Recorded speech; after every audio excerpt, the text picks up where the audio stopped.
Hey guys, good morning. কেমন আছো তোমরা সবাই? আশা করি তোমরা সবাই খুব ভালো আছো। আমিও খুব ভালো আছি। আর আজকে আমি সকালে উঠে হাঁটতে চলে গেছিলাম। আর এই কিছুদিন হলো আমি হাঁটতে যাচ্ছি আর আমার ভীষণই ভালো লাগছে সকালটাকে এত সুন্দর করে উপভোগ করতে। আর এই যে সকাল সকাল জোড়া শালিক দেখে আবার ভীষণ মনটা ভালো হয়ে গেল। তারপর আমি চলে এসেছি বাড়ি। আর এখানে আমি একটু অবাক হলাম, কারণ আমি আমার সাইকেলটা দেখতে পাচ্ছিলাম না। তারপর ফাইনালি দেখতে পেলাম এই যে আমার সাইকেলটা এখানে আছে। আর এখন হচ্ছে সাইকেলটা আমার চালানোই হচ্ছে না, কারণ সাইকেল নিয়ে আমি এখন টিউশনও যাচ্ছি না, তো সাইকেলটা আমার পড়েই আছে। তারপর এখানে একটু আয়নায় নিজেকে দেখে চলে গেলাম রান্নাঘরে। আর দেখছি যে এখানে ভাত ফুটছে, মানে আমাদের রান্না এখনো চলছে। আর এদিকে মা হচ্ছে আমার ফেভারিট তরকারি, যেটা হচ্ছে সয়াবিনের তরকারি, আমার ভীষণ পছন্দের। আর এখানে হচ্ছে বেগুন ফুলকপি দিয়ে রান্না হয়েছে একটা তরকারি। আর এখন তো ফুলকপি বাঁধাকপি এগুলো লেগেই আছে। আর আজকে হচ্ছে আমি যেহেতু টিফিন নিয়ে যাব, তার জন্য এখানে আমি আজকে বানাচ্ছি চিড়ের পোলাও। ওটা হচ্ছে আলু আর গাজর দিয়ে, কারণ বাড়িতে বেশি কিছু নেই তার জন্য। আর এদিকে মা হচ্ছে যে শাক বাচ্ছে। আর আজকে যেহেতু মা বাড়িতেই থাকবে, তার জন্য মায়ের কোনো তাড়া নেই। আর আমি যেহেতু কলেজ যাব, তার জন্য আমি এখানে তাড়াতাড়ি রেডি হয়ে নিচ্ছি। পুরোপুরি রেডি হয়ে যাওয়ার পর এইদিকে দেখি যে আলুগুলোকে আর কি জল দিয়ে ঢেকে রাখা হয়েছিল, ওই আলুগুলো লাগানোর জন্য পুরোপুরি তৈরি হয়ে গেছে। তো এই আলুগুলো হচ্ছে ভালো করে কেটে লাগানো হবে। আর এইবার তো আমি তোমাদেরকে আগেই বলেছি যে আমরা অনেক কিছু সবজি চাষ করছি, আর কি কি চাষ করছি ওগুলোও তোমাদের সাথে আমি শেয়ার করব। আর আমি হচ্ছে একদিন ক্ষেত গেছিলাম, আর আমি সেদিন ভিডিওও করেছি। কিন্তু ব্যাপার হচ্ছে আমি সময়ের অভাবে একদমই এডিট করে উঠতে পারিনি।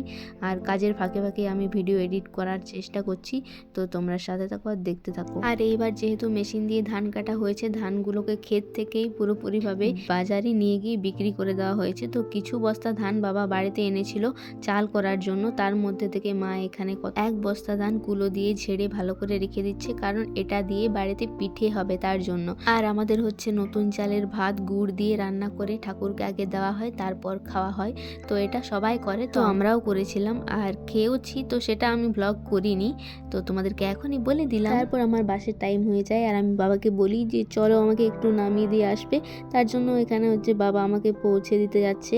তারপর বাস পেয়ে যায়, আর বাসে উঠেই সোজা এখানে একটু ভিডিও করে নিয়েছি। আর এখন এত মানে বাসে হাওয়া লাগে, তার জন্য বাসের জানলাগুলোকেও আর কি বন্ধ করে রাখি। তো এখন যেহেতু জানলাটা একটু খুলেছি, তাই ফট করে ভাবলাম ভিডিওটা করেই নিই। আর এই যে আজকে আমি নিয়ে গেছিলাম চিড়ের পোলাও, আর এটা খেয়ে এত পেট ভর্তি হয়ে যায়, মানে কিছু বলার নেই। তাই কম করেই খাই, আর আমি যখন খাই সবাইকে দিই, কারণ একা খেতে আমার একদমই ভালো লাগে না। তাই সবাইকে একটু একটু করে দিই, আর আমি একটুই খাই। কেন কি টিফিনের পরে আমাদের ফিজিক্যাল এডুকেশনের ক্লাস থাকে, আর সেটা যেদিন থাকে সেদিন আমাদেরকে স্যার এত দৌড়া করায়, মানে কিছু বলার নেই। তো এখানে হচ্ছে আমি আপেলও নিয়ে গেছিলাম, তো সুমিতা দিকে বললাম যে আপেলটা কাটো, সবাই মিলে খাবো। তো এখানে কাটলো। খাওয়া দাওয়া করে টিফিনের সময় এখানে সবাই মিলে রোদ খাচ্ছিলাম, আর নিচে যারা খাচ্ছে ওরা হচ্ছে বিএড এর স্টুডেন্ট।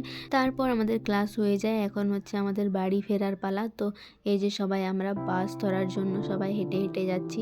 আর এখন দেখতে পাচ্ছ কেমন রোদ দিচ্ছে, মানে একবার করে ঠান্ডা লাগছে, একবার করে রোদ লাগছে, কিছু বলার নেই।